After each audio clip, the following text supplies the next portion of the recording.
Police বাহিনীকে জনগণের মুখোমুখি দাঁড় করিয়েছিল। সেই অন্ধকার সময় পেরিয়ে এখন সময় এসেছে নতুনভাবে এগিয়ে যাবার। দেশের আইন শৃঙ্খলা পরিস্থিতির উন্নয়ন এবং জানমালের নিরাপত্তা বজায় রাখা বর্তমান সরকারের সর্বোচ্চ অগ্রাধিকার। বর্তমান বিশ্বে প্রযুক্তিগত দক্ষতা সম্পন্ন একটি সুদক্ষ, আধুনিক, মানবিক পুলিশ বাহিনী ছাড়া জনগণের কাঙ্ক্ষিত সেবা নিশ্চিত করা কঠিন। বর্তমান গণতান্ত্রিক সরকার এই কঠিন কাজটি শুরু করেছে। সুতরাং সাধ্য সামর্থ্যের সবটুকু দিয়েই সরকার আপনাদের চাওয়া পাওয়াগুলো অবশ্যই ইতিবাচকভাবে বিবেচনা করবে। উপস্থিত পুলিশ কর্মকর্তা এবং সদস্যবৃন্দ, ফ্যাসিবাদ মুক্ত বাংলাদেশে গত 12ই ফেব্রুয়ারি অনুষ্ঠিত অবাধ, সুষ্ঠু এবং নিরপেক্ষ নির্বাচনে আপনারা সারা দেশে যথাযথভাবে দায়িত্ব পালন করেছেন।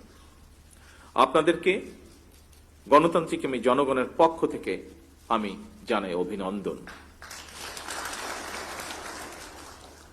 এর মাধ্যমে প্রমাণিত হয়েছে অবশ্যই পুলিশের পক্ষে নিরপেক্ষভাবে দায়িত্ব পালন সম্ভব।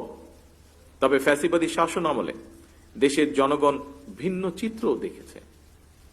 আমি এ বিষয়ে বিস্তারিতভাবে বলতে চাই না কিছু। বাংলাদেশ যেন আর কখনোই ফ্যাসিবাদ শাসনে ফিরে না আসে, আসুন আজকের এই 2026 পুলিশ সপ্তাহে এটি হোক আমাদের অঙ্গীকার।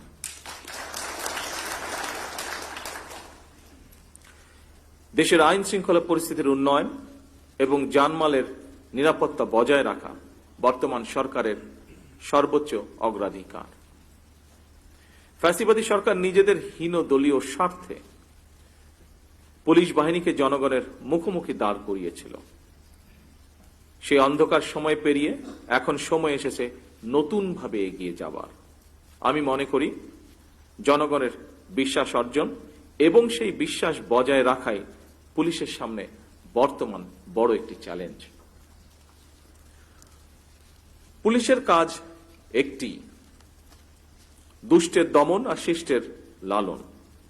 জনগণের সঙ্গে পুলিশের সম্পর্ক হবে আইনগত এবং মানবিক। জনগণের সঙ্গে পুলিশের সম্পর্ক হোক আস্থা এবং নির্ভরতার। যে কোনো বিপদে আপদে জনগণ যেন থানা পুলিশকে তাদের নির্ভরযোগ্য আশ্রয়স্থল মনে করতে পারে। আপনাদের কাছে আমাদের এটুকুই চাওয়া। দেশে বর্তমান জনগণের ভোটে জনগণের কাছে দায়বদ্ধ একটি গণতান্ত্রিক সরকার প্রতিষ্ঠিত হয়েছে। এই সরকারের কাছে জনপ্রত্যাশা, যা অন্যান্য বক্তা উল্লেখ করেছেন তাদের বক্তব্যে, জনগণের প্রত্যাশা অনেক বেশি। বর্তমান সরকার যে জনগণের কাছে দায়বদ্ধ সরকার, আপনাদের কার্যক্রমে যেন সেটি প্রতিফলিত হয় সেটিও নিশ্চিত করা কিন্তু আপনাদের দায়িত্ব।